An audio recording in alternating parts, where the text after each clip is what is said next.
street, and I'm 64, and I'm proud of it.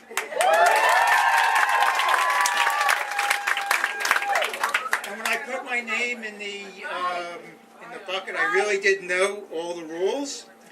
So this is a stretch to call it a street, but my street is from Budapest to Amsterdam. Wow. And the way that began was I was living with my family, my former wife, on Pine Street, 600 block of Pine Street in Philadelphia.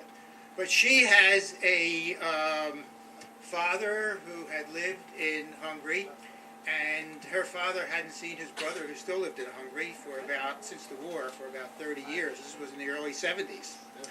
And her father couldn't go across the border into Hungary, because in those days Hungary was communist, and they wouldn't allow anybody who was born in that country to go back into the country.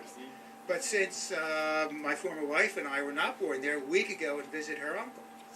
So that's the beginning of the street in Budapest. And to give you the idea of a little history and what that was like when we got to Budapest, she had a cousin there. And incidentally, I do want to say to the judges that I guess in terms of the theme being on your street, I think it's okay to break the rules in terms of the one point that I might already be down. I've broken the rules before, and this story breaks a few rules. So her cousin was telling us about what it was like to go to college. He was in college, and we asked, since it was communist, you ever talk about politics when you're in college? And he says, talk about politics? We're not even allowed to talk to the professor after class. That could be suspicious. People could raise questions about that. And then when we were finally ready to leave Hungary and Budapest, we were on our way to Yugoslavia. We got to the border. The police checked some things, and they told us to get out of the train about midnight. And we got out of the train, and we were in a cafe, and it was pretty empty except for soldiers with rifles over their arms walking around. And we didn't have quite the right papers to leave Hungary, so we had to go back and get the right papers because we didn't want to break the rules in terms of what you're supposed to do when you get out of Hungary. But then we continued on to Amsterdam, and when trains in Europe are terrific. This was the early 70s, and you sit kind of in a compartment with other people, and this is really where the story starts. We were with two other Italians, and they couldn't speak English, and we couldn't speak Italian, and they looked Italian. You've all seen The Sopranos, so you have an idea what I'm talking about. And they said cowboys, and we said, yeah, cowboys. And then they said contraband, and we said, yeah, contraband. And they had a suitcase there.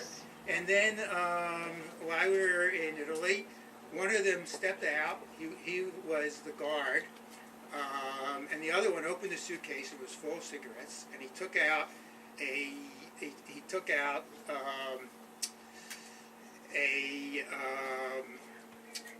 screwdriver and went to the top of the ceiling, and he started unscrewing the top of the ceiling. And when he unscrewed one of the compartments, then he started taking the cigarettes and putting them up in the ceiling of the compartment. And we're watching him, kind of amazed, and he says, would you like a couple packs? And if something should happen, we certainly didn't want to be arrested, and we didn't smoke anyway. So we didn't accept his offer. And then after all the packs were up there, and he went back up the ceiling, and he screwed the screwdriver, the ceiling back up. And they kind of knew when the conductors go through, because this was something they do all the time, every day. And then the lookout came back into the compartment, and we're kind of sitting there with our mouths open. And we asked him, wow, aren't you afraid to do this in front of total strangers?